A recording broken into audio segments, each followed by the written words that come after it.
Kuluna ma la yaf'alun. Berarti dia ngomong kosong, ngomong aja.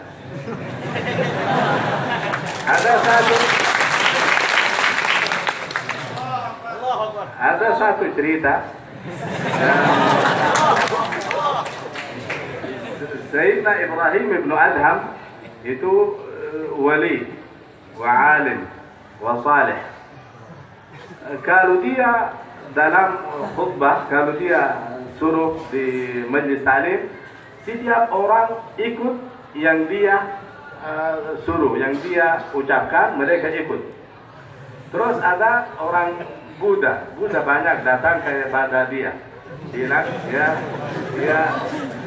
ya Ibrahim, kita minta tolong Jumat besok kita minta bicara tentang mana membebas Buddha, biar kita jadi bebas.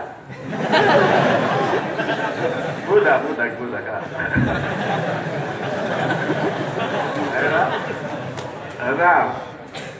Biar kita jadi bebas. Kita tadi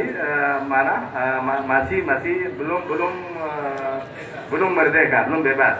Terus minta sama beliau khutbah Jumat besok bicara tentang hal ini. Tapi dia enggak, dia masih khutbatul jihad, khutbatul ilm, khutbatul semuanya. Terus berapa Jumat setelahnya, yang ketiga, yang keempat, baru dia bicara tentang hal ini.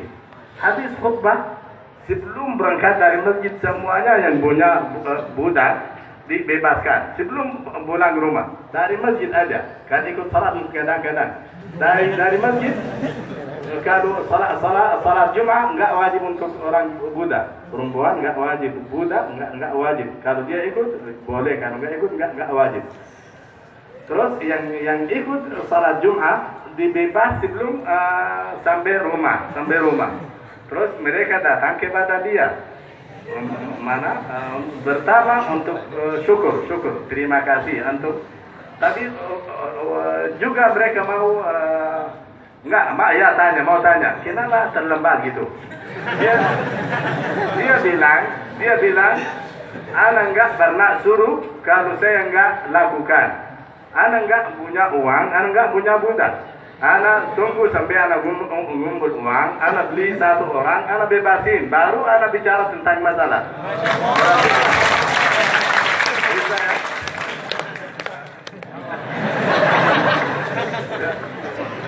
Berarti kalau kita mau jadi orang alim, jangan ngomong aja. Harus kita lakukan yang kita suruh orang.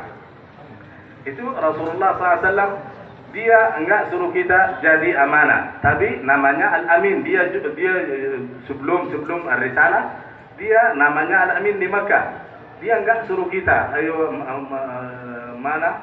Kan ada hadis tentang amanah. Al-mu'min idza tumina, al-ayatul munafiq salas. Idza tumina khana. Itu Rasulullah bilang hal ini setelah mungkin 10 tahun. Tapi awalnya dia lakukan amanah dulu. Habis itu baru Rasulullah SAW suruh kita untuk jadi orang amanah, orang yang baik-baik. Berarti kalau kita mau bicara kita masuk dalam hati orang, harus kita lakukan hal dulu. Kalau kita enggak lakukan hal, berarti ngomongnya untuk ilmu, bukan untuk ma'rifat. Kalau ilmu itu seperti komputer tahu semuanya. Iblis tahu semuanya, tapi enggak ada hasilnya. Lidzalika Rasulullah sallallahu alaihi wasallam qala Allahumma inni a'udzu bika min ilmin la yanfa'.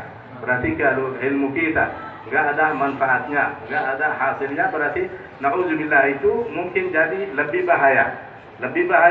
Kan fil mahfuzat wa 'amilun bi ilmihi lam ya'malan mu'azzabun min dhabbi ubadil watan. Berarti kalau orang yang punya ilmu dia enggak lakukan ilmunya, berarti mungkin masuk neraka sebelum yang orang musyrik yang enggak ibadah kepada Allah, ibadah kepada al-wasan. Wa fil hadis Nabi sallallahu alaihi wasallam yaqul tuftatah an-nar bi thalath, alim wa mujahid wa qari al-Qur'an. Neraka itu pintunya buka, yang utama masuk 3 orang mujahid, orang qari al-Qur'an, orang alim. Tapi ilmu mereka, jihad mereka, Quran mereka bukan untuk Allah, tapi untuk diri mereka sendiri. sudah dapat harga mereka sekarang. هو يقول أترجم بالعربي هو kalau بالإندونيسي sekarang kebalikannya bahasa la kifayah. Jadi mohon maaf di di Sakra sudah menelpon barusan